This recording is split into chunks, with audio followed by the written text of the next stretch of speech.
Test, test. Test, test.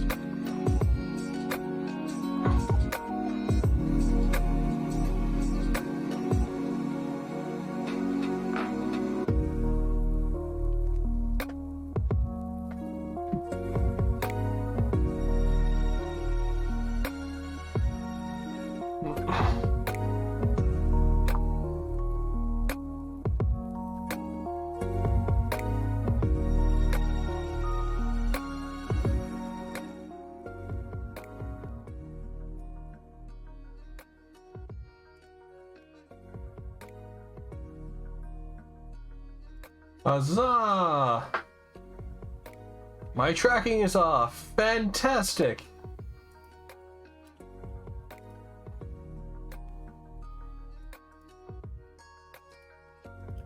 That's better. Haha! Hello, everyone. Tonight we're gonna do some stuff and see some stuff. I'm sure it's gonna be brain pain inducing. I kind of don't know how it can't be, naturally speaking. I would expect nothing less. Let me. Oh, I didn't connect yet. Would help if I had the computer turned on. Yes, very good. Well, it's on. I'm just not connected to it. Let's see here. Yeah, it's on. It's on. It's all boob top-ish. I like it. Yeah, good. Now I'm connected to it. That's better. It really helps to be connected to the thing that you want to be, presenting on. It's kind of crazy, I know, right? Tonight, we are going to continue with 30 Days Lost in Space. We are going to start with day 12. So I'm knowing the creators, this is likely building off of last time, which with the day 11, we hooked up the keypad and then we clicked some buttons with the keys to make letters appear. And then tonight, I'm imagining we're going to build off of the keypad with adding some other elements to it, since it's our first time with said keypad. Excuse me. So I am looking forward to that. I think that's going to be fun. All right. So let me get this going here. First things first, though, let me just make sure that we can hear me at the bench. Testing 1, 7, 32, 64. Hike! All right, good. I see movement, which means there should be audio. Well, yeah, you never know. I turned on the mic pack, but that doesn't necessarily mean it's going to work. All right. Let me get this going here. Gonna suspend the background music so we can hear the presenter. And then I'm gonna mute that source so we don't get audio loop. Okay, let's take a peek at what we got here. So this day 12 is called Can You Hear Us? Can you hear us? Question mark. Exclamation point. Can you hear us? Can you hear me now? The answer is hopefully yes. So we're gonna dig into this. I'm gonna take a little peek here at our diagram. I wasn't too far off the mark. We indeed do have our keyboard still connected. I'll have to double check to make sure the pins are the same. It looks like we are adding a piezo buzzer is what it looks like to me. Now we'll see what actually the name of that component is, but that's what it looks like. If it is a piezo buzzer, that's the type of little speaker that they put on the motherboard of desktop computers to indicate error codes most of the time, if you do see one of these things. And then just briefly, what do we got here in the way of code? Oh, code's a little long tonight. All right. I don't think that's going to be anything too over-the-toply difficult, but yeah, we'll see. Okay. I am going to let our human speak for us here, and let's get off to the races.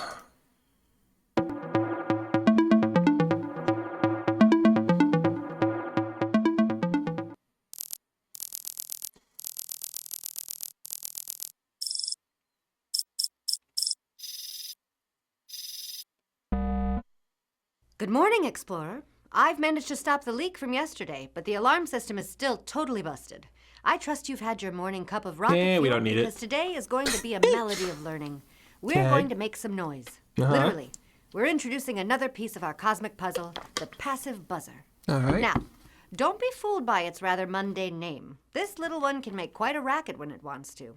It's a small speaker that can play different frequencies, and we're going to so use it's not a that ability to piezo our buzzer, it's a advantage. speaker. Got it. Today's mission, should you choose to accept it, is to turn our 4x4 keypad into an 8-bit sounding piano keyboard. Ooh. That's right. By the end of today, your control panel will have its very own mini synth. Once we can verify that it's working, we can rewire our alarm system. How's that for turning it up to 11? So, Nice. buckle in, check your dials, and let's hit the launch button on this day. Sound good? I sure hope so. Let's talk about our new comrade in arms, the passive buzzer. This small, usually cylindrical component is capable of generating a range No, it's gotta of be a sound piezo buzzer. frequencies. It's like a tiny speaker that you can program. Yeah, like a speaker, and it's a buzzer. Yeah, In the okay, it's a electrical piezo. universe, the passive buzzer is a piezoelectric device. Yep. When an oscillating electrical signal is applied to its terminals, it vibrates and creates sound. We control the frequency of this oscillation, which translates to the pitch of the sound that it generates. To put it simply, you give it a frequency and tell it how long to play it. Simple. To accomplish this, we Is it can though? use pulse width modulation, and it PWM. sings that note back to you. So, what do you say, Explorer? Let's get ready to compose some galactic symphonies, shall we? Now, in order to make the passive buzzer produce any sound, we need to send it some sort of frequency onto its signal pin. In terms of music, using a different frequency will produce a different sound. It is not possible to generate tones lower than 31 Hz and struggles to produce higher than 4,978 Hz. Ouch. If you want an optional additional library, it may be in your best interest to check out the Tone H library. That way, if you want a specific note, you can say Note C5 instead of some arbitrary number like 523. Ooh. Okay. I've added a copy to your mission resources. Luckily, sending those tones is made easy with a built-in function called tone. Tone takes two parameters, the pin and the frequency you want to send. Optionally, you can also put a third for duration. Now, let's brainstorm together, Explorer. We want each button on our keypad to trigger a specific tone. Oh, I can hear you now. Let's just churn out a bunch of if statements, one for each button. If button 1 is pressed, play 200 Hz. If button A is pressed, play 600 Hz, and so forth. A simplistic approach, but not very elegant, is it? Instead, let's introduce some finesse into our coding. Please tell me it's going to be a switching statement. How about we conjure up a second two-dimensional array? We'll christen it as something suitable, like tones, a title befitting its role. Okay. And then, there you have it. We only need one if statement. This method is Alright, I can live with neater that. and easier to debug. Plus, it's a great way to flex those hefty programming muscles we've been developing. Let's continue, shall we? Sure. I want to take the time to introduce a new programming concept, loops. I'm sure you already know about our loop function, but the loops we will be talking about today are used in nearly all programming languages universally and are in code everywhere. What I'm referencing are called for and while loops. For loops execute a block of code a number of times and are usually used if you or the code knows the number of times it should loop. A for loop looks like this and declares the initial loop counter value here, a test of that counter, and by how much the counter changes with each loop. In this example, counter starts at 0, and the loop will continue until counter is no longer less than 10. Each time the loop runs, I increases by 1, which is what I++ signifies. Once I is no longer less than 10, the loop is broken and the program moves on to the next line of code. Next, let's move on to while loops. These are used when we don't know how many times the loop will need to run. It just keeps running as long as a certain condition is true. And then it breaks Once that out. condition is no longer true, the loop stops. Here's That's the thing. fine. As long as I condition prefer do is while true, loops. the code inside Do, the curly do, do, braces do, do. will run. Make sure to alter something within the loop to eventually break the condition, or you'll end up with an endless loop. A space explorer's worst nightmare, believe me. You get all that? Allow me to give you a snappy rundown then. For loops. You know how many times you need to do a thing. While loops. You don't know how many times you'll do a thing. You just do it until a condition stops being true. My You've got this, potato chip. Explorer. Hello. I'm about 94.863% sure of it. Fun little trick for you if you want to use it. If you add while true at the end of setup, you can halt your code there to debug the setup function. Whoa. You can technically do that wherever in your code to help debug before a specific point. I suppose I've babbled on enough for now. Let's turn to some instructional material that I was able to gather, cached on the computer. I've also added this to your mission resources for future reference. My turn. Hello, everybody, and welcome back to day 12. Hi, Alex. Bye, Alex. Ba-da-ba-ba-ba. All right, let me get the music back on. Here we go. Don't get me wrong. If you're doing this on your own, you're gonna need that. If you're still working through it, I got it. At least this time, I got it. I might have an instance where I don't got it, and then we'll watch that together. But I think I can handle this. Seems plan worthy. Hey, Seth, how was your day, or night, or time zone? The one or the other. Good times. Good times. Hopefully nothing caught on fire that wasn't supposed to. Oh goodness. Yeah, no, don't grill him here. Oh goodness gracious. I put the music back on. What channel do I have on? I'm gonna switch switch it up here.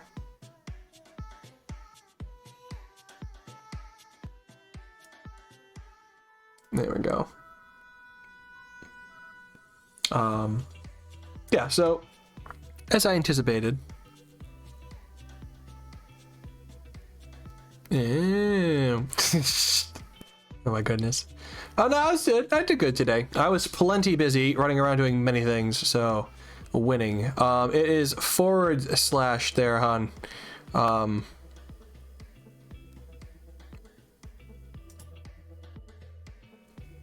There you go.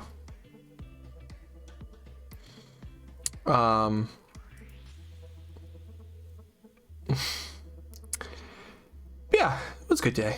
I have to admit, I was definitely looking forward to the fun of this evening, because I this was my first time playing with a button array like this. Now, in all fairness, yes, you are going to get shouted out. You are loved. Moving on. Not that, just we're going to move on. The love stays. I will continue talking though. The concept of the buttons and the way they're hooked up is nothing groundbreaking. It's just playing with an individual board that is all using, was it 8 wires? 1, 2, 3, 4, 5, 6, 7, 8 wires with 16 buttons, which I found very interesting, because anytime I've ever worked with buttons before, usually it's a wire per input, not a block of 16 on an 8-pin header. I found that kind of interesting, so naturally this very much intrigued me. I am picking up though on the challenge of hooking up that keypad though with a shift input register. That is going to come on another day when I get parts, because I think I know what I need.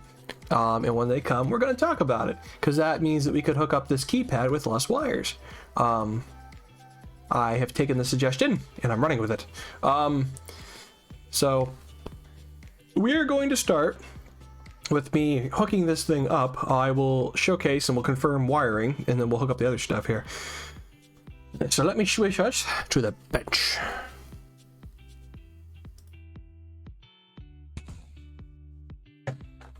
And most importantly, I'm going to bring chat with me. Haha.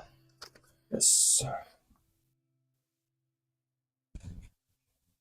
Okay, so I am over here, and let me ground myself. There we go. I don't have any static electricity on me, just to be sure. Alright, so we're looking at the light camera. So looking at the diagram from last time, we were using pins 2 through 10. And if I take a look at my positioning here, I am hooked up through 2 through... Oh, wait a minute, is that 9? 2, 3, 4, 5, 6, 7, 8... Oh yeah, 9. Okay, I'm looking at the diagram. 10 is where the buzzer's hooked up. So the wiring and positioning of our keypad stays the same. So we don't have to move any of these. They can live exactly where they are. And then we are hooking up, looks like 2 additional wires directly to the breadboard that I'm going to pull out here. So we're gonna need our friend here, Mr. Breadboard. We need that. We need some hooking up wires. And our faithful little buzzer, which we will locate here shortly. Those are extras, and I need... Looks like we're using black, and... I'm using... I think about this. They're using, like, pink, but... Ground... Yeah, I'll just use red. That's fine. The colors don't really matter. It's just so I know where things are plugged into. So I don't actually fry something. I'd rather not and say we didn't. Okay, so now I have to locate the buzzer. That is a potentiometer. Those are dip switches. Ah, the buzzer's in the bag. Aha, I have found you. Hiding in the bushes. Alright. I'm going to very carefully get this out of here. Excellent. Alright, so we have our buzzer. Now, something that's a little funny about this is in the diagram, it actually shows that this is in like a flat position. but that doesn't work because the pins stand up. So this is one of those times that the diagram that you're looking at gives you the wiring of the pins from a flat perspective, and not the components don't always lay that way. So when you're looking at the idea of designing something, you do need to keep that in mind, because sometimes what you're working with won't necessarily be the way that it may immediately appear. But that's okay. That just means we stick it in there like that, straight up and down, nice and easy. I am in pins F1 through 3 in the row on the right side of the breadboard. And we just need, let's see here. We need to hook up the ground to ground and pin 10 to the data input. Now, interestingly enough, we're not hooking up that center pin on the buzzer, or at least not right now, which is kind of interesting. So I'm going to locate the grounding plug on my breadboard, or excuse me, on the hero board, and then hook that up to our electrical ground. I'm just going to follow along with the diagram here. It's going to use an extra wire, but that's perfectly okay. Not wrong with that. Put that there. Pin 10, which is why I got confused there, is directly above where I have all of the keypad stuff hooked up. Super duper small. It's a Hobbit. Hello. Hello. Welcome to the show of disaster. Lots of little wires. Yeah, so pin 10 was right in front of those. So I have that there. We got ground rail here. And then we're going to hook up ground to ground and input to input. How is the Hobbit? From the land that shares with toasters. Because the toaster is vibing with all of you this evening. I hope you could say you were doing the same. Let's see here. All right, so I got that there. And then I said pin 3 is where we're going with this one. So that's going to go in there. And then you, my friend, go in here. Okay, so following along with our friend here, I have grounded the entire grounding rail, right? Because I plugged in this wire from ground on our board and then hooked it up to the end of this entire rail.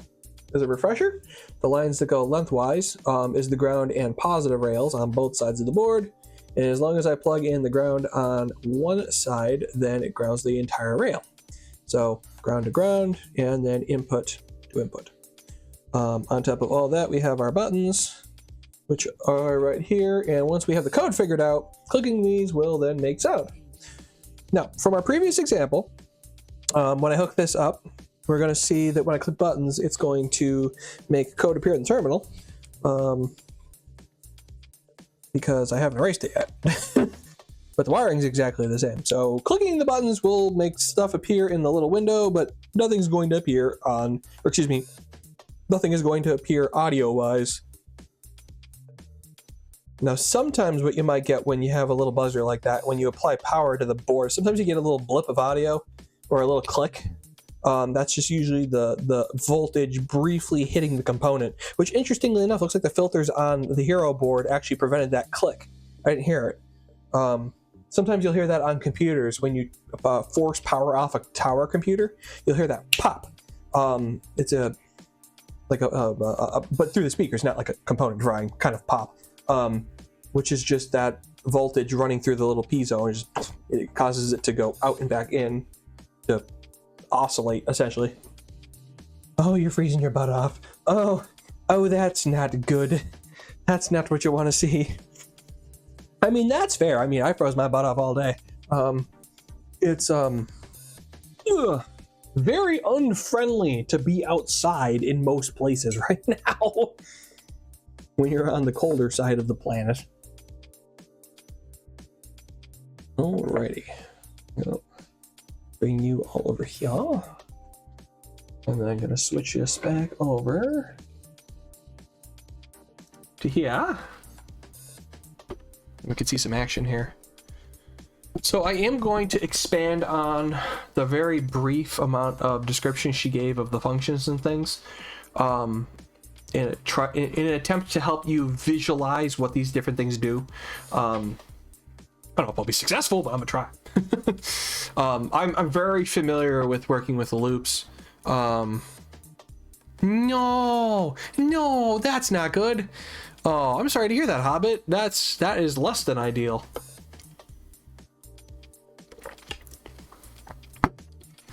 See, when it's hot water and you lose like a pump, that stinks. But when it's something like electric, if that stuff burns up or a breaker dies in the panel, it's just unreal. Especially when it's cold outside. Ugh, that's just as bad as losing power when it's cold outside. No good. No good indeed. We're going to double check my wiring here. Make sure I got this hooked up right. We've got ground to ground. And we've got our pin here for the piezo on there. Okay. We then are going to pull this up. I didn't put, this is just the standard code when you open up a new window. So I am going to save this. And then we are working with day 12.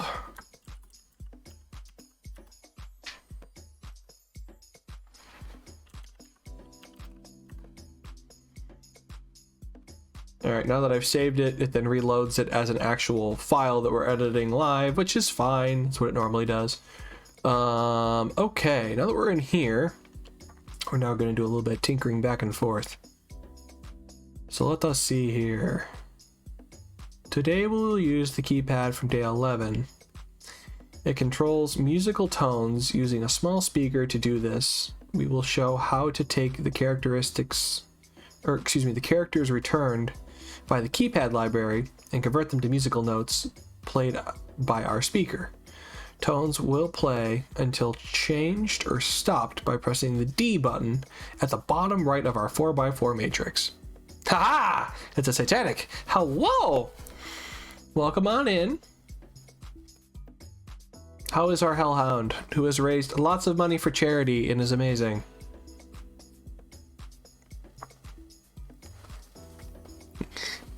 I don't know what the dollar amount is, but I know that you've been raising money and you've been doing good.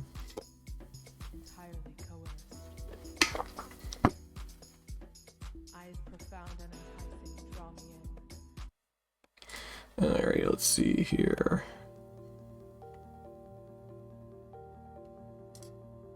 Okay, first things first, like literally every other project, we need to include the Arduino library, otherwise nothing else is gonna work.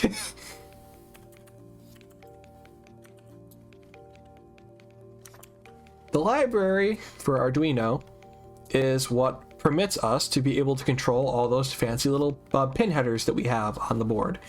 Without this include, when we go to run the code, the terminal has no idea how to interact with the hardware that we physically have connected to the computer, which is why you find this line of code in literally every single project that I've done for this. Straighten out there in the breeze. Okay. And then, to use the keypad, there is a class for that. So that we need to include as well.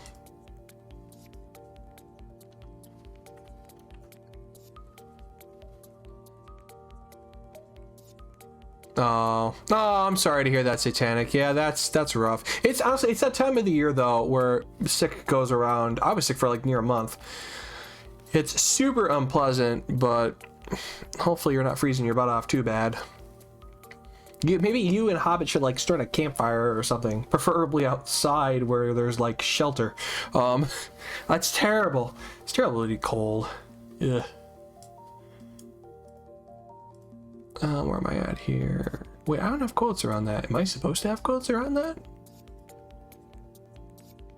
Something tells me the quotes are optional. But here, let's try to verify it. Okay, so it's fine without quotes. What if I put it in quotes? I wonder if it'll care. Or if it won't like that. It doesn't like that. Interesting. So the include specifically on the keypad does not like quotes. Weird. I wonder why that is.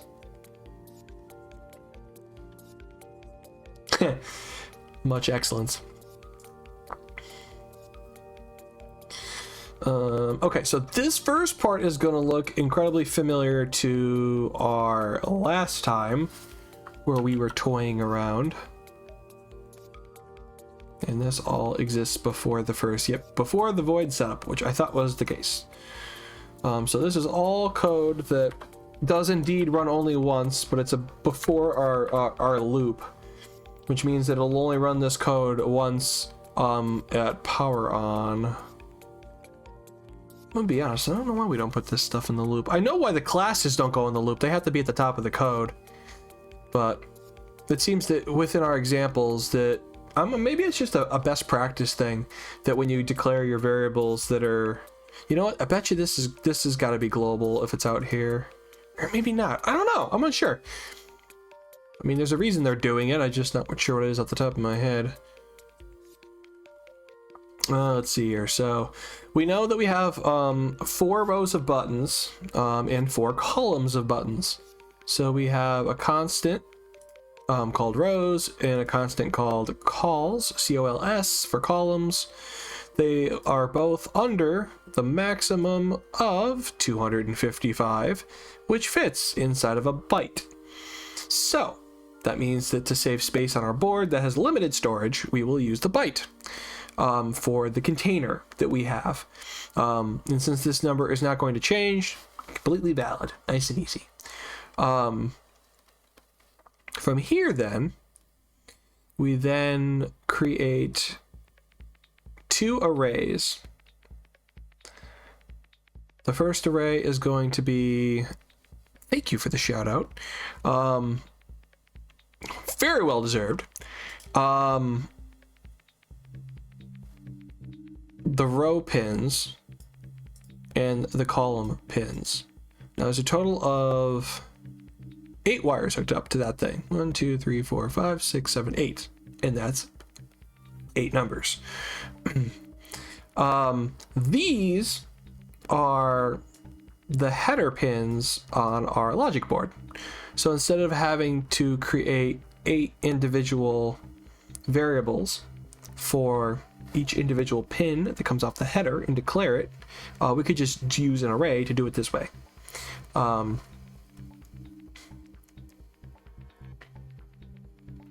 Now the difference between this and doing it the other way, if I was going to have to make each of these a variable, then I would have to actually go through the process.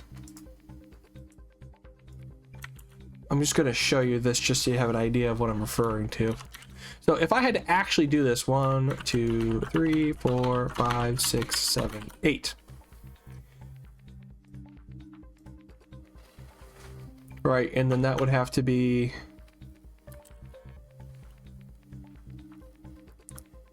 row 2,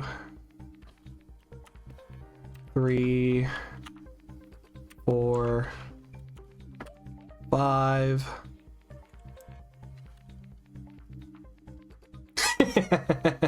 I know it's a weird concept. I'm aware.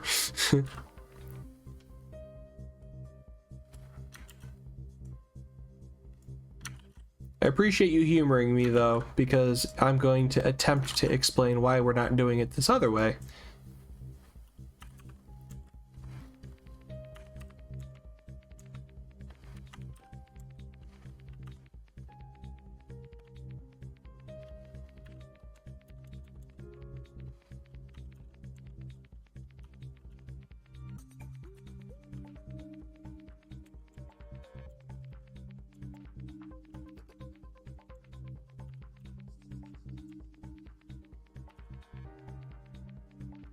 Okay, so if we didn't use an array, this isn't an array, right? And this has a total of 4 things in here. That means that there's 3 positions. The 4th position is 0. So it's 0, 1, 2, 3, right? Now, if I want to call on this, well, here, we'll say the 8, right? So say we want to call, pull the value from the column of pins in the 8th position. So then what that's going to look like then, for me to actually call it to use it in the code, is I would do col_pins. And then in a set of square braces, I would then use position 2. So this gives me position 0.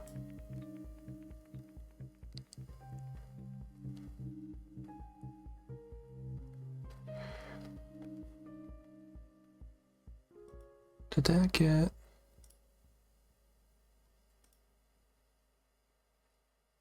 That's strange. That didn't get auto-modded, did it? Oh no, it didn't. Weird, it just did something weird. Never mind. That the chat color distracted me there. I've never seen it do that before. Twitch must have changed something. Love that. Okay. Brain pain. Yes, continuing. Ha ha ha! Howdy hound. The 8th position. Hound, I'm gonna say words after you after stream, unrelated to what I'm currently doing. I'm not gonna try to fry anybody's brain. Just an FYI.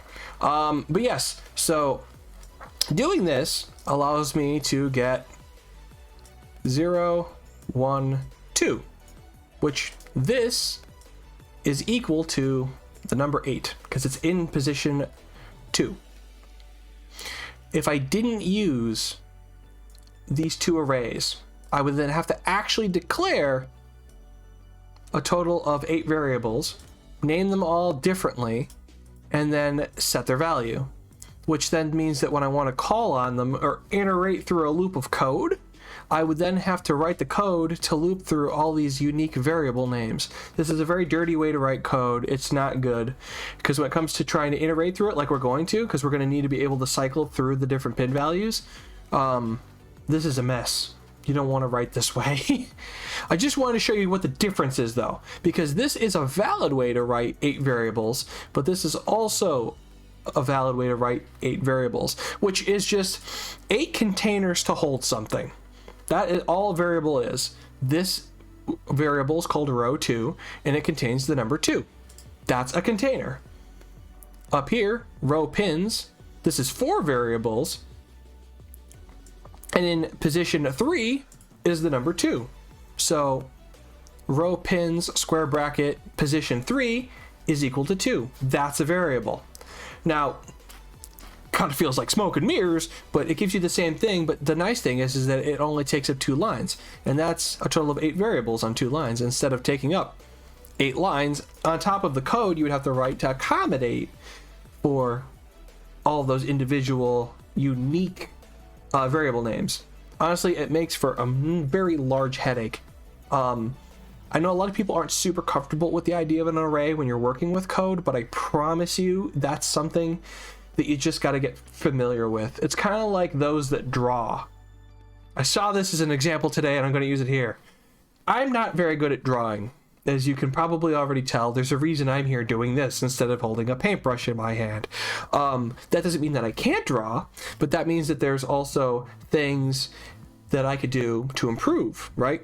To improve my code, I follow along with the idea of best practices.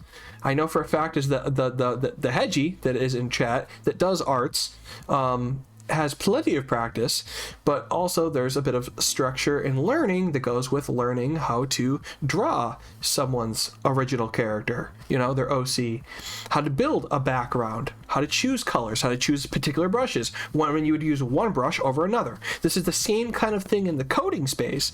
It's just this is the direct application of choosing one type of variable type over another. Same thing goes for art. Maybe someday I'll learn. I kind of would like to, but finding time is kind of half the battle there. But I digress. This is just one of those cases where choosing the right kind of variable makes the difference. So that is our 2 arrays. Now these are one-dimensional arrays, which means that there is just one positioning number. We used the 2-dimensional array last time, which is what we're doing again with the keypad. So for the buttons, we have a row and a column. So this is where the way you lay out your code in the way that the compiler works makes the difference. So something I want you to understand. I could make this code look very messy, be difficult to understand, and still function. I could take what's supposed to be row 2 here, instead of it having it be on its own separate line, I can move it so it's over here. Well, that doesn't seem incredibly helpful now, does it? I have 2 rows of code on the same line. This will compile, it will run. Perfect example. Oh, I need to escape out of that comment. This will compile. Validate. The compiler doesn't care, but you've got line 1, line 2, 3, and 4. Now here's the other thing too. Your keypad, we know, is laid out in a 4x4. So doesn't it make visual sense to lay out the code the same way? Of course it does. The compiler doesn't care what way your code looks. Well, all the compiler cares about is that the syntax is correct. Like if I completely nix off this semicolon on the end of this container, it's going to bark at me.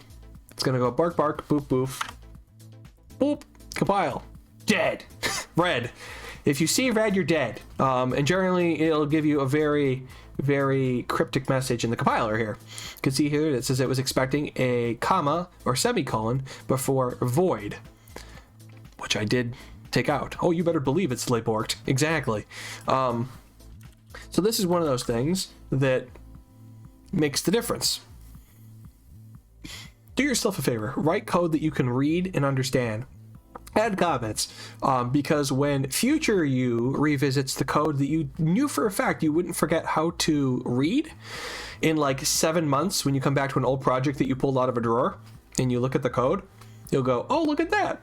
My comments help me understand what I was thinking in that moment.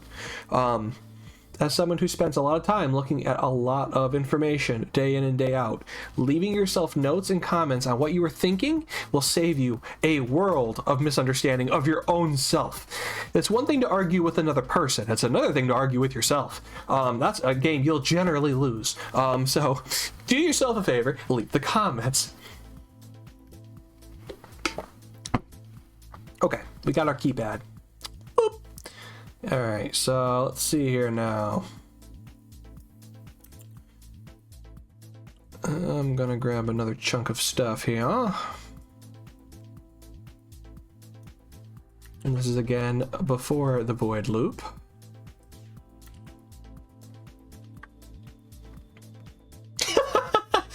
Okay, I have to give the developers of this a little nod. I love random variable names as long as I understand what it means. I don't care what it's called, as long as I know what it does quickly by looking at it. I can make this variable for the keypad just called A1, which will compile, but it doesn't mean anything to me. Look at this, my awesome pad. Love it. Super silly. Now there's something here that I do know that I am happy with that they did, and if it wasn't this way, I would have switched it. What we're looking at right now is called camel case. The beginning of each letter, starting after the first word, is capitalized. So my is lowercase, and then capital A on awesome, capital P on pad. That allows you to easily read the variable name when it's multiple words. So here's the thing, you cannot use spaces inside of variable names. So with that, you tend to have to be a little creative with what you do with your actual variable names. Some people prefer underscores. I prefer camel case. Camel case gives you this nice readable item, and they're all stuck together. What I would have changed is if that was a capital M. So if it was like that, and I click validate, in this particular programming language, it doesn't care about that. In some programming languages, if the first letter is capitalized, it could be detected as another function, which can confuse the compiler and throw an error. So since some languages will do that and others won't, I just simply don't do that in all of them. I just simply remember that the first letter of my variable stays lowercase, and the only time I use all caps is if the variable is not going to change or a constant. But in the case of just about everything else, it's always going to be lowercase for the first position. All right, so we are calling on the class called keypad. Our variable, the name of our keypad is my awesome pad, which is fine. And then this function is called keypad. They match. Shocking, I know. Which, yeah, that said it was a class, and that's not referring to anything up above, which I didn't think it was. This is where we're declaring our keypad to the keypad class that we actually pulled in up here on line 4. So this asks us to make our key map that we're going to use to be able to actually use our buttons. So inside of here, we're going to pass it the variable we called buttons. And if we look up here, buttons gives us all the labels that are on our physical keypad. So we have 1, 2, 3, A, right? Now let me switch back to the camera and show you what that looks like, because there's a reason that this is the way that it is.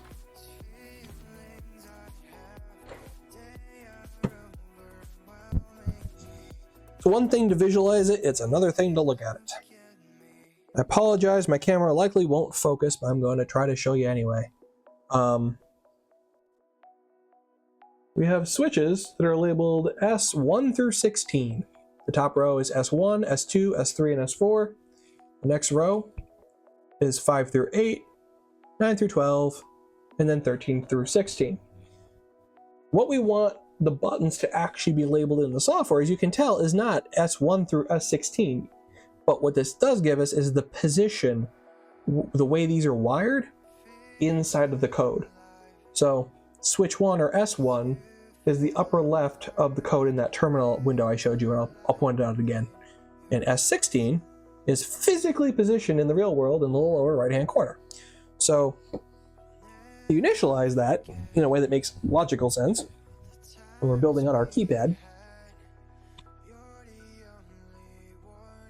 We will lay this out exactly the same way.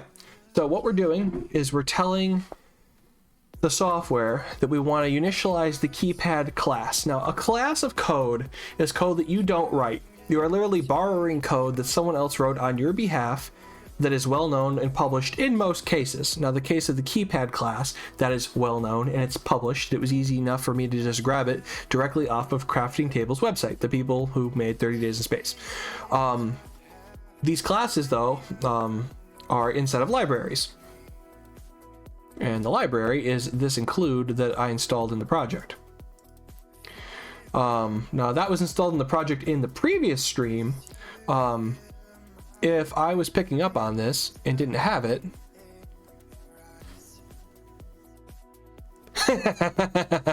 I know. I got that desk mat from a family member. I absolutely love it because I was a huge fan of Adventure Time. I mean, come on. It's Adventure Time. How could you not love that? I know I do.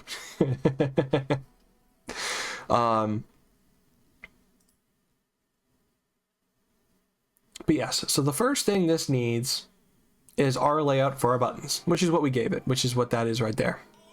Exactly right. After that, this particular class, for it to work as intended, needs to know where the pins are and their positioning. So that is where row pins, column pins, and then the grid size are all declared down here. So row pins, if I scroll back up a little bit, are indicated here. Column pins are located here.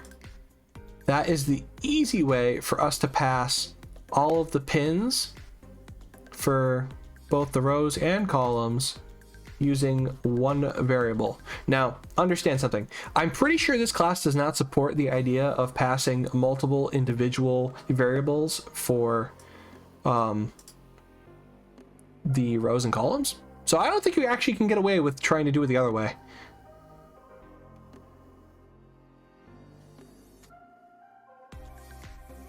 Can you mix UDIM and DIMRAM together? No. Registered DIMMs and unregistered DIMMs are not compatible. Same thing with error checking and non-error checking RAM. They are not compatible. They are not mixable or matchable. Something else that along that same train of thought, if you have a SODIMM, which is the smaller RAM,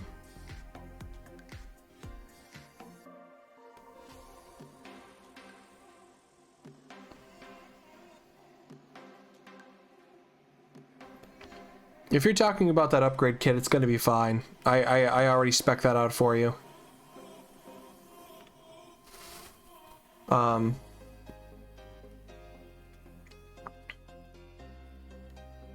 Yeah. Well, let's talk about that after stream on. Oh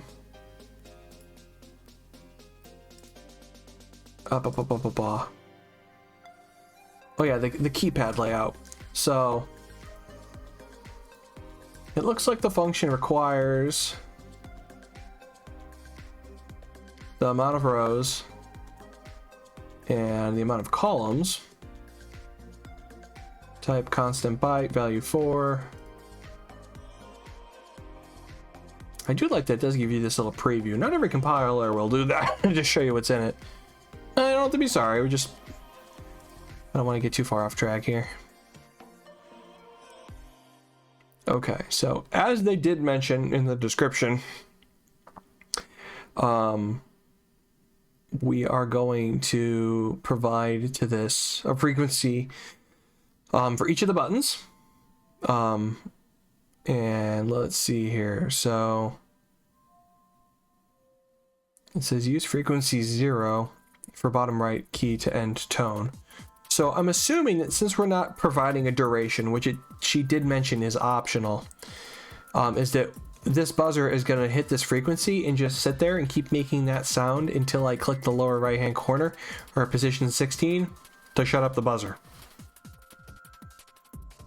And these are just different numbers. Now, I do like the idea of adding the library for the keypad tones, but I am going to do a little research on that. I won't be able to do that tonight. And these are the different sounds we're going to make.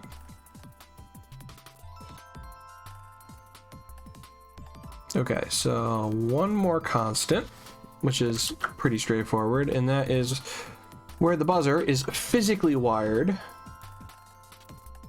on which pin. Now there's two wires hooked up to our buzzer, the ground and pin 10 that is on our board. So this is the name of the pin, buzzer pin, and it's physically connected to port number 10. Easy enough. Now we are going to use the serial monitor again, which will allow us to see in the terminal what we're running. So we'll hit that, and then the speed of our connection is 9600 baud. That's what that number means. That's the speed at which we see things from the terminal on the board. If you have the wrong baud rating for the board you're working with, you will likely get gibberish. You won't be able to see or interact, and you'll be a little confused.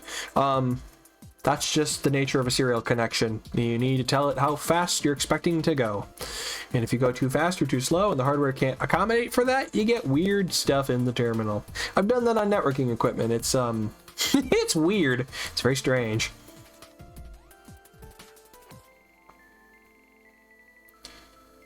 Okay.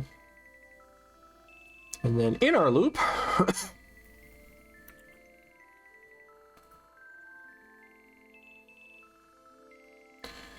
first line of business, quite literally, is to capture our button press. Now, this void loop has nothing to stop it, which means that the code that runs in here is going to keep cycling forever until either you lose power or you click reset on the hero board. So, this is one of those few times that the code will wait without a hard-coded delay. Normally we hard-code delays in so that we could see what's in the terminal to make it legible, so it doesn't scroll past us too fast. This particular function has a wait for key press, which means that the code will not proceed until you click a button. Once you've clicked the button from our awesome pad, it gets stored in the button character variable. And then the code will continue. To which then it'll do everything it has below, and then it comes back to the top of the loop, and then again, patiently waits for a button click again. That's a way to add a pause to the code without actually hard coding one in. Because it's simply waiting for input. Okay, so I am going to scoop up this block of comments from the loop here. Actually here, we'll grab up into this point.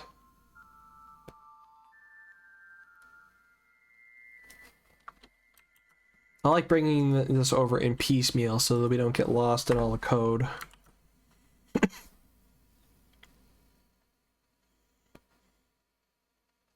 Or at least try not to get lost in the code. Okay, so let's take a look and dissect our comments here. Our for loop has 3 parts. Each, let's see, each is part is. I think someone typoed the example here. Start. Operations performed when the loop starts. Condition evaluates the condition as a Boolean and stops loop when false. Step operates performed every time for loop ends. So a Boolean is known as true and false in the space of making code. So if you have a Boolean condition, it can either be true or false. It could be nothing else in between. Something important to know. You can have variables that contain something other than true or false, but if you call it, or it's in PowerShell it's called casting. If you cast the variable into the container of a Boolean, it'll fit, but the problem is that anything other than nothing will come back true because there's something in it. If the variable is empty, then it comes back false. Or however the coding or compiler determines what false is. In PowerShell, $false is false, $true is true. But if you shove something in there like, say, the color yellow, and then you check it to see if it's a Boolean, if it's true or false, yellow is going to come back true, even though it's not. Because the existence of something is true in the idea of a compiler. That gets a little confusing. Just know that when you're looking at code, if it says it's Boolean, you're looking to see whether it's true or if it's false, which we're going to see here since they're mentioning it in the example. That is a fantastic one to get confused on. The first time I heard Boolean, I'm like, what on earth is that? All right, let's see here. So it says you'll often see the short variable names of I, J, or K used for variables in the for statement. Those particular letters are used mostly for historical reasons, going back to the Fortran language, but the variables in the loops tend to be short in order to keep the for command readable. The short names also remind you when used that they change each time the loop iterates. Depending on the programming language, if it's just a simple iterator, yes, I will use I. But for something that may be a little bit more complex, or something that makes running through a list a little bit more legible, sometimes I'll use a full word for the iterator. Perfect example of that. Imagine you had an array of books on a shelf, right? And you have within those books, let me briefly mention it this way. So you have an array of books.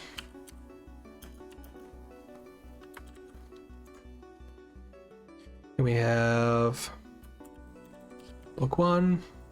Actually, not book 0. Book 1. Love you, Microsoft. Don't mind me. Book 1. And book 2, right? So we've got 3 books, 0 through 2, which arranges with their position in the code. If I was going to iterate through all of the books that I have inside of my books variable, if I'm writing it, my iterator will be book.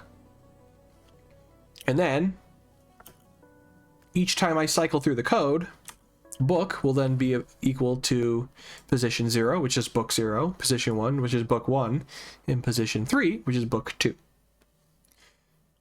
to me, this makes more sense because I know that if I said that the variable's plural, I know that means there's more than one thing inside of it, which is why if you're seeing me write the code for an array, it's always going to be plural. It's going to end in an S. It just makes it more legible and it makes more sense in my own head. But when it comes to iterators, sometimes I'll do something that ties off of the list. Because if I'm pulling a book out of a book list, then it makes a lot more sense to me for the books to be plural because there's more than one book inside of the variable, and then book is just one book amongst the lot that I have listed above. The same kind of thing goes here with the way that the code iterates through these different tones. And we're going to see that with the way things are iterated. Now this is where the code I can admit to you right now is going to get a little bit more complicated to look at. I'm going to full screen it too so we can kind of see the whole thing here. So first things first, we need to know what happens when we first load the code, right? Because the tone frequency that is going to be sent to our buzzer needs to be set to something on start. Now, in the idea of something that's going to make noise or something that lights up, well, in the case of something that lights up, maybe you want it on when the board powers on. In the case of a buzzer, maybe you want it to make sound. In this case, we do not. I do not want it to make sound until I've clicked something on the keypad. So, to make that a reality, I need the tone frequency that we're going to send to the buzzer to be set to 0. A frequency of 0 simply means off, which is fine. That's what we want. That's what we're going to do. So, at the very, very beginning of the loop, because the loop starts up here, we declared our keypad, right? Or excuse me, we're calling on our keypad, getting which button we've pressed, and we're not going to proceed forward until we've clicked a button physically on the keypad that I have connected to the computer. To which then, our tone frequency starts at 0. Now, we have a couple of loops here, and I'm going to try to help demystify this. So let's see here. So it says for byte I is equal to 0. First things first. The letter I was not declared anywhere else in the code, which is why you'll see that it's declared inside of the loop. It's very common to initialize variables to create them right before you're going to use them. In some cases, when in a loop, you'll see this happen. In the case of things we needed for the pins on the board, those were declared up here because these are all static items that we're going to use within our code. But we wouldn't want to declare the letter I up here because looking at it, what good would that do us? That doesn't mean anything. This says rows. Okay, I know what that is in the context of this project. But if I had a letter I sitting up here on line 8, what the heck would that mean, right? We don't want to do that. So that just simply is what starts the letter I for us to use it. And I is going to be our iterator. It's currently set to 0. And it says, while less than the amount of rows that we have, and by clicking on the variable, I can see that we have 4 rows. That's what we declared up top. We will then do the code listed below.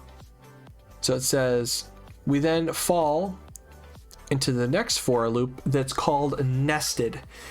You can take as many if statements, as many for statements, multiple iteration statements, and shove them inside of another statement.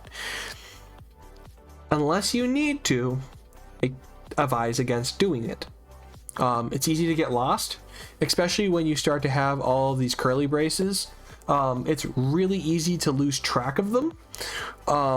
So you'll see here that there's actually some super helpful comments on the end of these two indicating the ending of the I loop and ending of the J loop.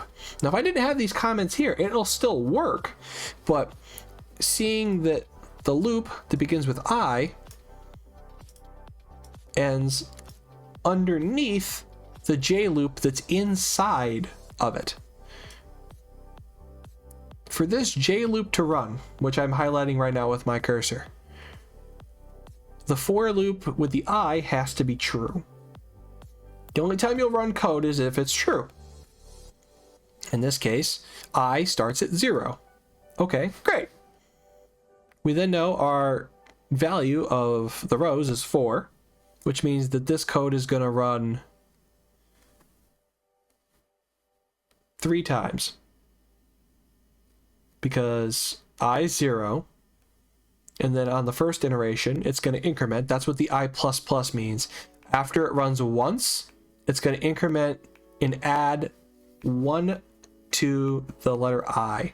So on the second run, I will be equal to the number 1. Actually, no, is that 4 runs? Let me think about that for a minute.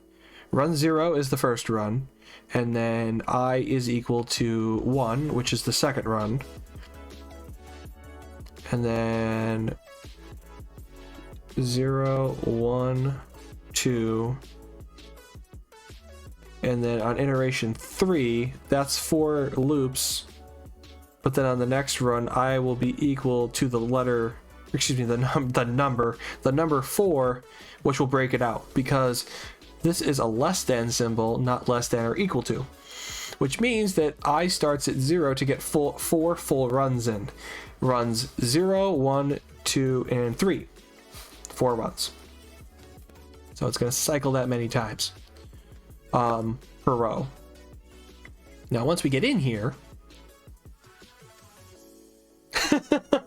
hi Pyrex. Don't worry, Pyrex. The VOD is most certainly going to be listed on the channel. It's also going to get uploaded to YouTube. So if at any point you do want to revisit any of the previous days that I didn't lose because I forgot the VODs expire, I only lost a couple at the very beginning. The rest of them are up on YouTube, so they are available for anybody else who's also interested. Because sometimes it'd be like that, which is perfectly fine.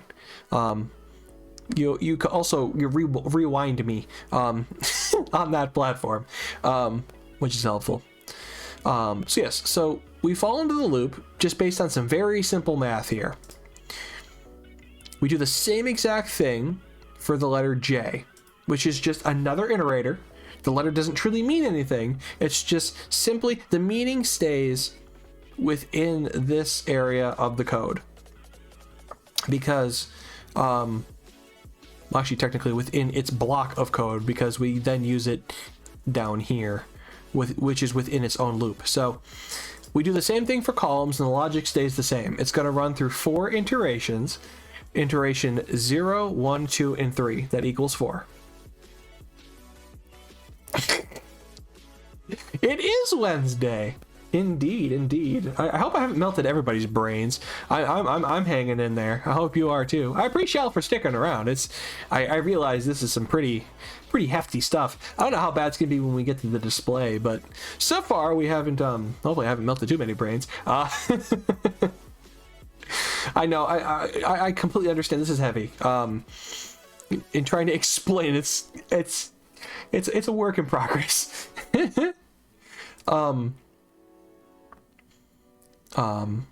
Yes, so we're nested. So we're going to run a total of 4 times for each row and column. And then inside of here, we then say if the button character, so that is the thing we get when we pressed the button up here. Just go back up, so we click the button. If it is equal to a position that is on our keypad that we declared. So we're going to take I and J, so that gives us our row, our column. As long as it comes back a valid number, we've found it. And now we're going to call on the respective tone. Now, when this is equal to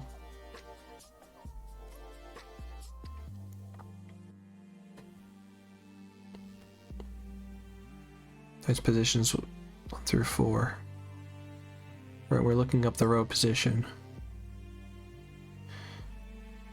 Right, we'll then use that combination down here to then pull the row and column of our frequency. Now, just as a refresher, I've got 4 possible combinations for the row and 4 possible combinations for the column. Remember, rows go left and right. You row a boat, you go left to right. Columns hold things up. Columns go up and down. If you didn't have columns, your roof would fall in. Need to hold them up. That's how you remember them. You row your boat left and right, and columns hold things up.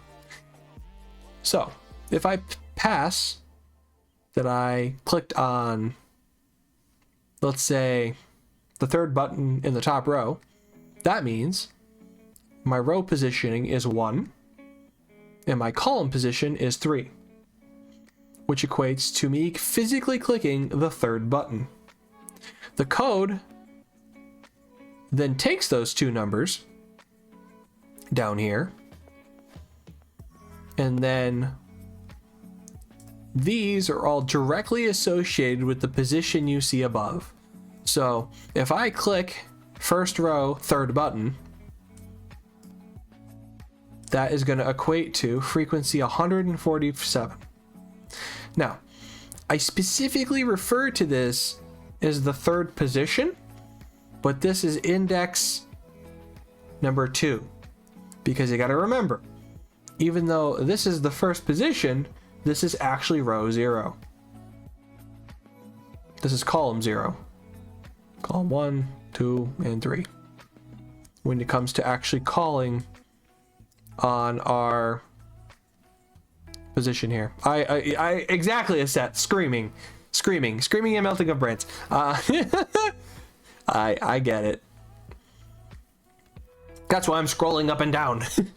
Because I'm trying to talk myself down from this code. Okay, I'm standing on the ledge of the code and I'm talking myself down. And when I get to the bottom, I'm gonna be able to click the compile button, and I'm gonna click some buttons, and as long as I wired everything, it's gonna make some fancy sounds. Now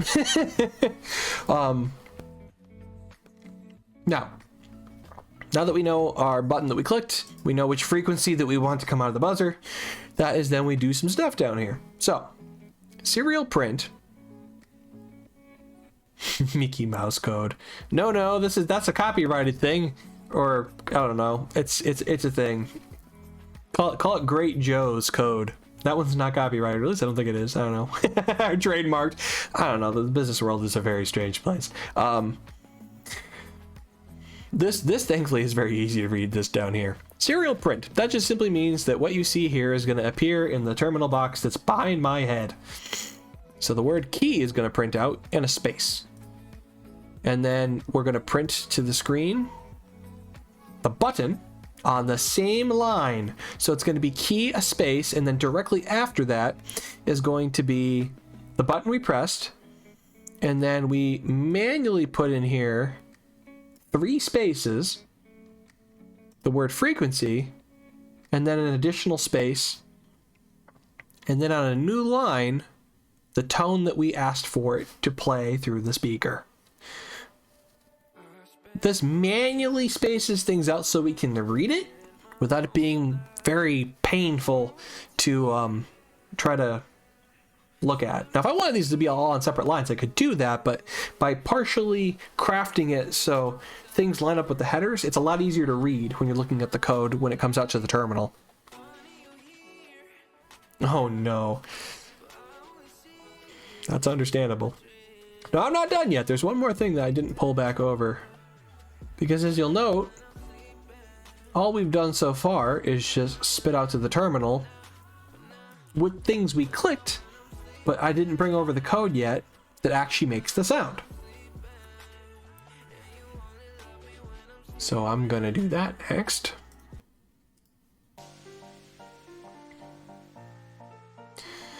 Okay, so now this is the part where we actually get to make some sound with everything else we've gathered. So, the tone function plays the tone until stopped. The code continues to run as the tone plays. Which is good. This is why the comments are helpful here. It says if tone frequency is greater than 0. So remember how we mentioned earlier in the code that the 0 was going to be our stopping point? Well, that is exactly what we're doing by saying that we're only going to make sound if it's something other than 0, that is what allows us to stop making sound.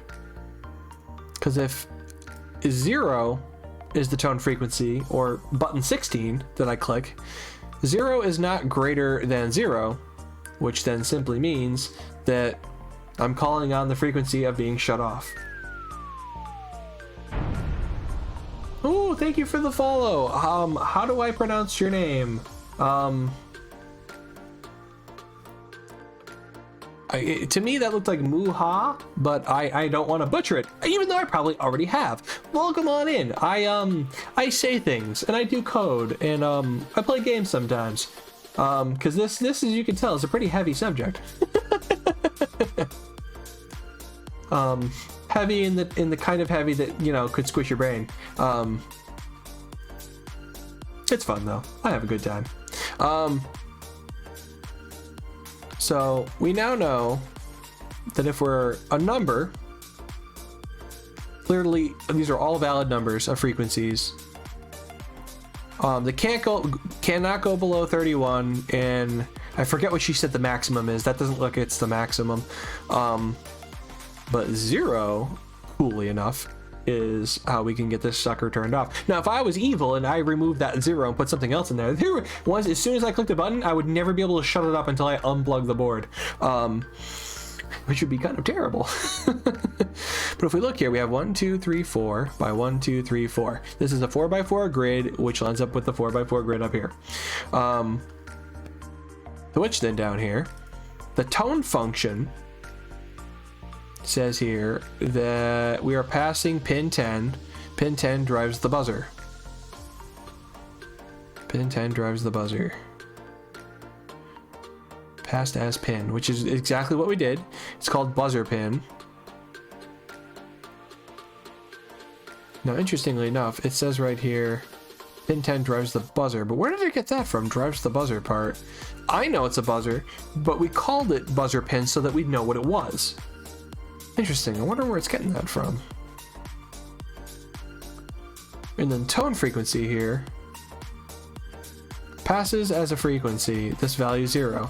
Frequency to use for the tone. Default to 0 for no tone. So actually it's included in the class that you call on in the rules. A class is a set of rules, more or less. Basically saying right there that default is just not making any sound. It says then play the tone at that frequency until it's stopped. Now there's 2 ways to stop this. Technically 3. I unplug it. The other 2 is clicking on the lower right hand corner to get 0, or any other key to change the tone. I can't stop it otherwise. Now it says else serial print line stop tone. No tone to buzzer pin. Stop pressed tone frequency of 0. So stop playing the tone at that point. Now, here's something that's kind of funny. No tone is another one of the functions within the class. And instead of me passing to the buzzer pin the tone frequency, so I would click the 0 and then it actually stops making sound, there's actually just a function called to shut it up. It sets it to 0 without having to I don't have to actually tell it to go to 0. The no tone is a function that just simply shuts the pin off, which is what it does. I'm going to switch that out for the other way of writing that, just so you can see what I'm talking about, the difference. But let's make some sounds first before I bang my head harder on my monitor here. First things first, I'm going to verify it and make sure I pulled everything over I was supposed to, which it looks like I did. It's not telling me I'm forgetting something. So I'm going to save that. I'm then going to send the code to the board with the upload button. And then I'm going to go to our monitor. All right, we are looking at our serial monitor.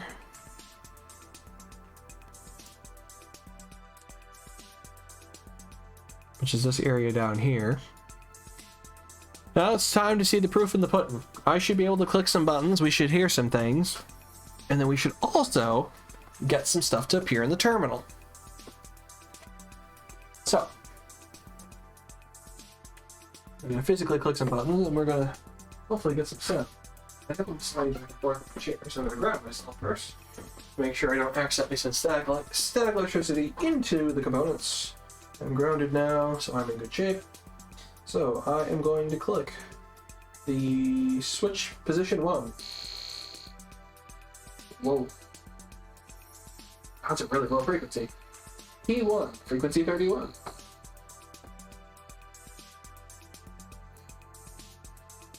Key 2 is frequency 93. Now if I click that multiple times, it doesn't change and it doesn't stop. Now we're going up, key 3, 4, which is key A. And then we've got key 4, actually. 5, 6, B. Oh, we're getting up there. 7, 8, 9, C. Oh God, we're getting up there now.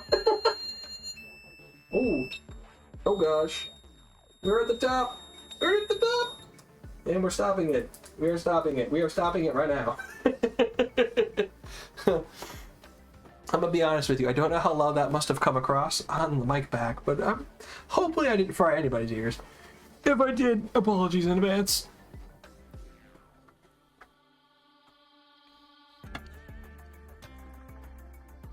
Oh, actually, that's right. I wasn't on the bench camera, so I didn't actually overload the mic pack.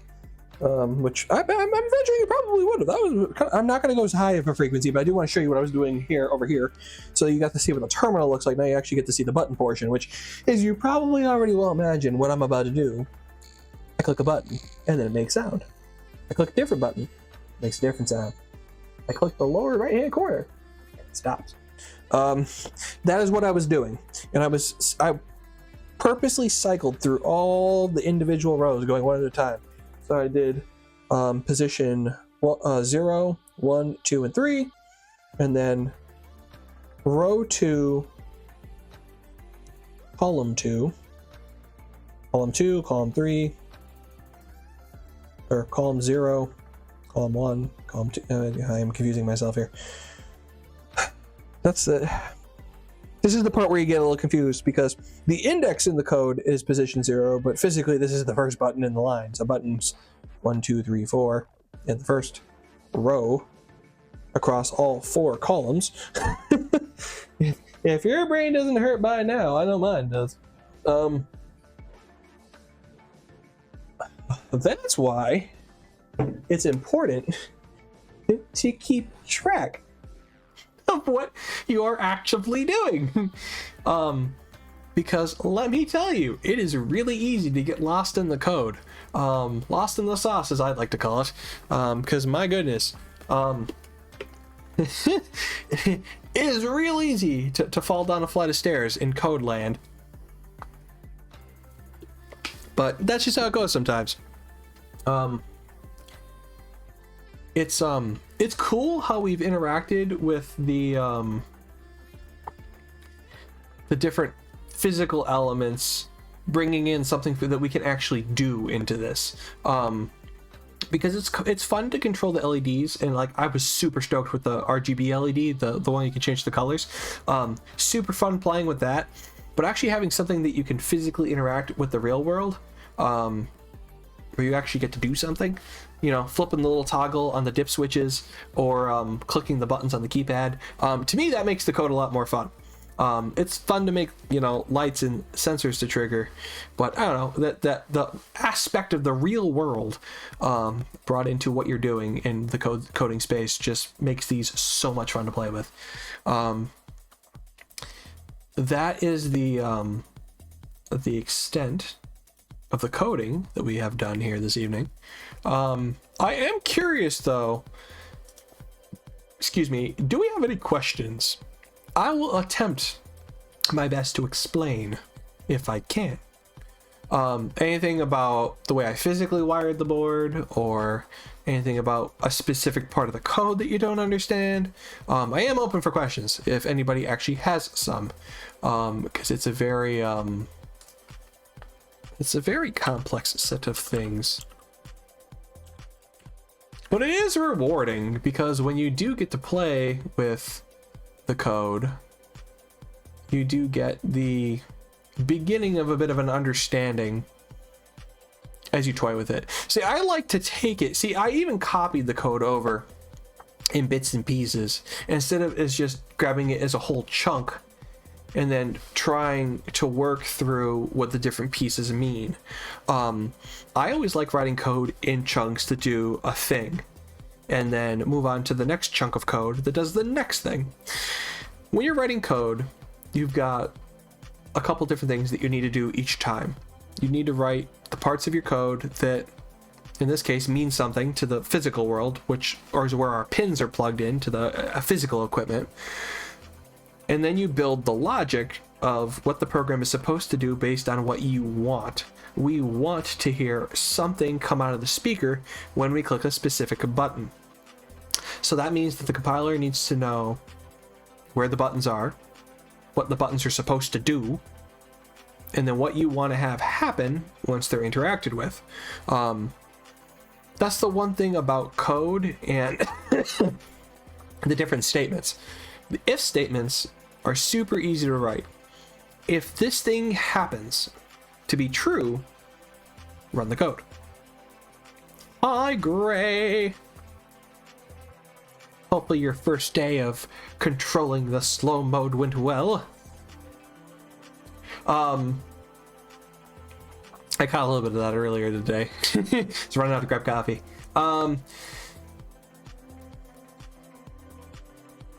But the thing with if statements is that even though they're easy to write, it's easy to get lost in building cases that don't actually exist or that you can't actually fall into.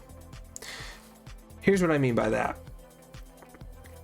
Say I write an if statement using what we know about our keypad, right? Let me go back to it. Oh, that's all right. It takes practice. I know it's appreciated regardless. Let me scroll back up here. If I wrote an if statement here, so these are our physical buttons when you click, right? What they mean to us in the code. I have letters A, B, C, and D, right? Say I wrote an if statement.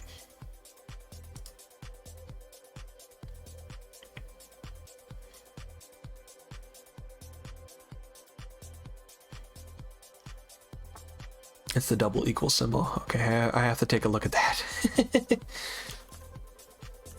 So if I said if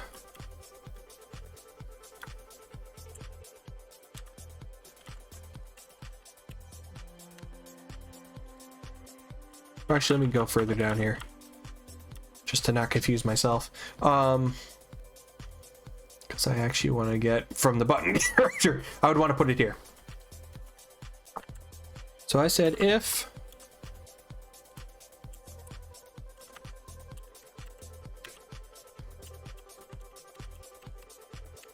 button character was equal to the char of a lowercase f,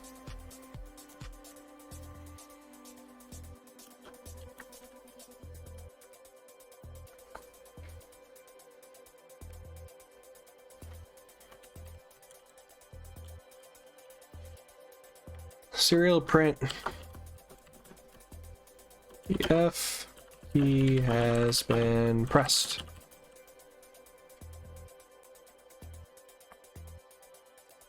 I can verify that. I forgot to semicolon. Nope. What did I miss here? If statement. Oh, I missed that there.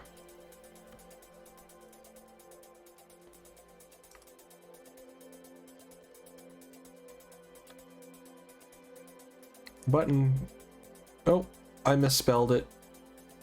Yep. See that uppercase? That's no good.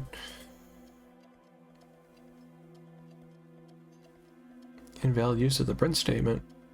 What did I miss? Oh, it has to end in a... Oh, I did end in a semicolon.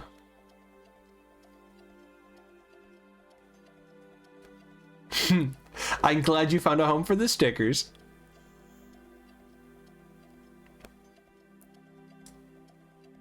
Serial.print. Paren, close, and then the if the if statement does not get a semicolon on the end, which I didn't do. It's opened there.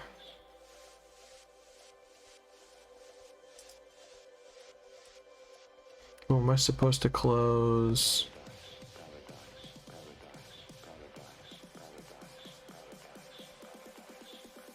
I'm actually stumped as to what I missed here. What did I miss here?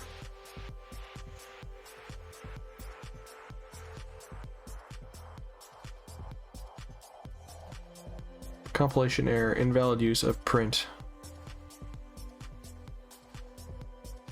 Oh wait, did I try to use that before it was declared? I thought it was declared up top.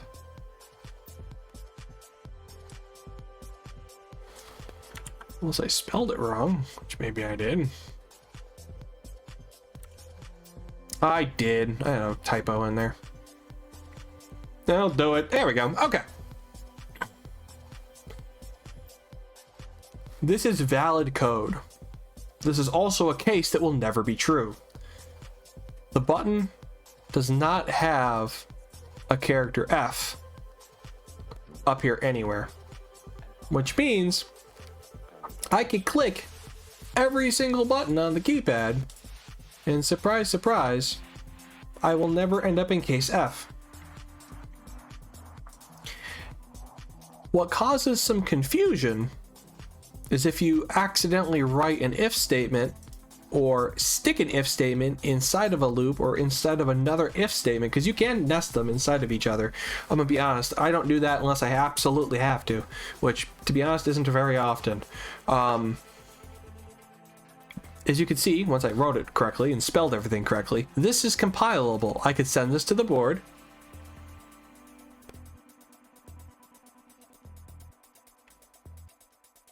And now bring up the serial monitor, clear it, and then now I'm going to quickly leave this up. I'm going to click through every single keypad, and you are not going to see the phrase, the F key has been pressed.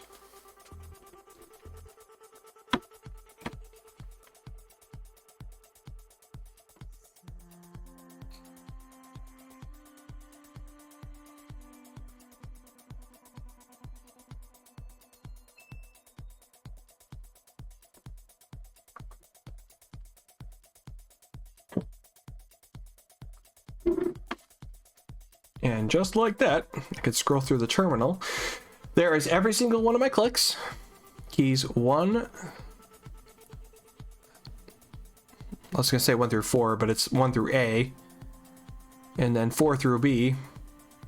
7 through C, and star through D. I know that's a little weird. I realistically could just use normal numbers here, because this is the layout of a standard keypad. Like if you're going to open up an electronic lock on a door, that's why it's like this. Because usually the star, the pound symbol, are usually using some combination to either program the lock or tell the embedded program what you're trying to do. In our case, it's not really relevant to this. All we know is we have 16 buttons, and giving them some kind of labeling helps us understand what is expected. But as you can see here, I clicked through every single button, and the phrase, the F key has been pressed, didn't appear. Now, this seems like an overly simplified example, right? Obviously, we can see right there that F does not exist anywhere up here in our keypad. It's obvious because this is well-structured code. And you can clearly see that's not here. Now, the reason I mention this is that it's really easy to accidentally write something that won't work. Or if you stick multiple cases inside of each other and create yourself a case just like this that will never run. The thing that's a little challenging about writing code is that you have to conceive almost every combination that your code is going to be able to support. I say almost because you never truly get them all, at least not on the first try. But it's important that you write code that can also accommodate for things you're not expecting, which is why I'm assuming later in the examples we might see things like the phrasing try and catch. In PowerShell, that means that you run a block of code, and if it runs an error, it allows the code to be able to try a different block of code, or just simply ignore the error and continue onwards further down into the code. It allows you to catches mistakes, and more importantly, it prevents crashes, because the code is capable of catching itself. Because if there is an exception that gets beyond a catch statement, and well, guess what? You just took the baseball to the face, and you fall down. That frisbee that's getting really big on the horizon hits you in the face. And that's something you try really hard to avoid when you're writing code. It's exceptionally easy to accidentally screw yourself by writing something that either doesn't work or, in this case, compiles, but won't ever actually do anything. Which is kind of silly. But I mean, it's just like learning. It is 100% something that takes practice, like art. Art takes so much practice. This takes so much practice. They are two completely separate things, but they both fall back on the same idea of practice. You will not get good at this if you don't try it, and you have to be persistent. It's something that you can learn, and just like anybody else, just like art, some are better at it than others. But that just means that if you practice more and longer and take the time to make sure you get a bit of an understanding of what you're doing and build on that, then you'll get there.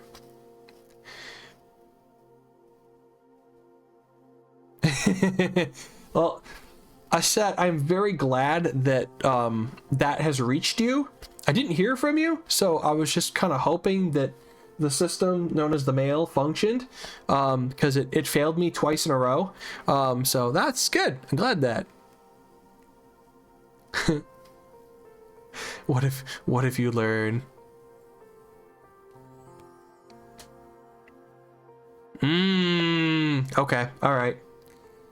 Well, then good. You didn't hear anything I just said then.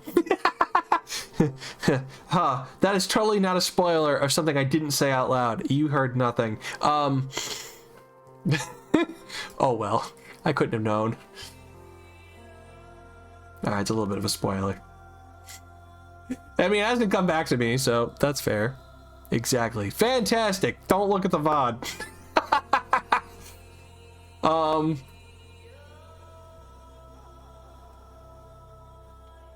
Alrighty, I think I have cooked all of our brains enough here this evening. So let me see where we're gonna go. There are quite a few beans on right now.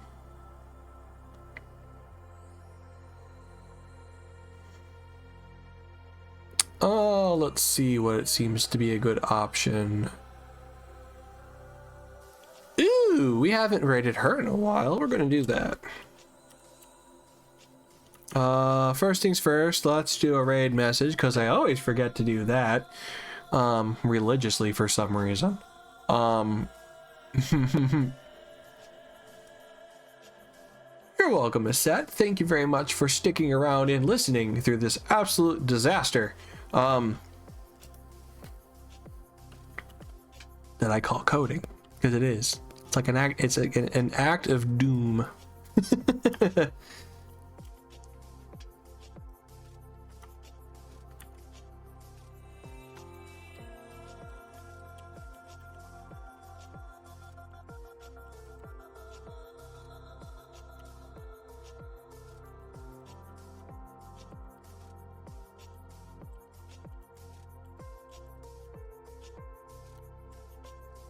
Alrighty, we're gonna do one of these. That is gonna be our raid message. And then, through the power of hopefully spelling her name correctly,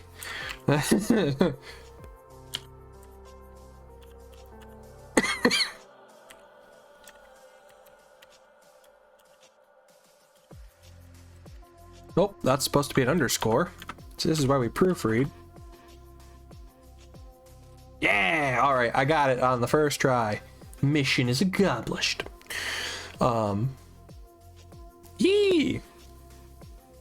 Absolutely, Pyrex. I am glad to do it. Briefly, before we raid out, I do have to mention I will not be streaming next Wednesday. I will be unavailable for that. So I will catch you all on the flip side of the Wednesday after. We might play a game. I do like to mix that in combination with the code to give everybody, you know, an opportunity to come and chill without me frying their brains. Because I know this is definitely not the content for everyone, but this is content I enjoy. And I'm glad you all have stopped in to enjoy it with me. So I am going to shoot us all over to Purple Chaotic Dragon, who is Dragoness, excuse me, doing art, which, you know what, I've talked about art a lot here this evening, and you know what, I like it. Let's go do it. Cheers, everyone.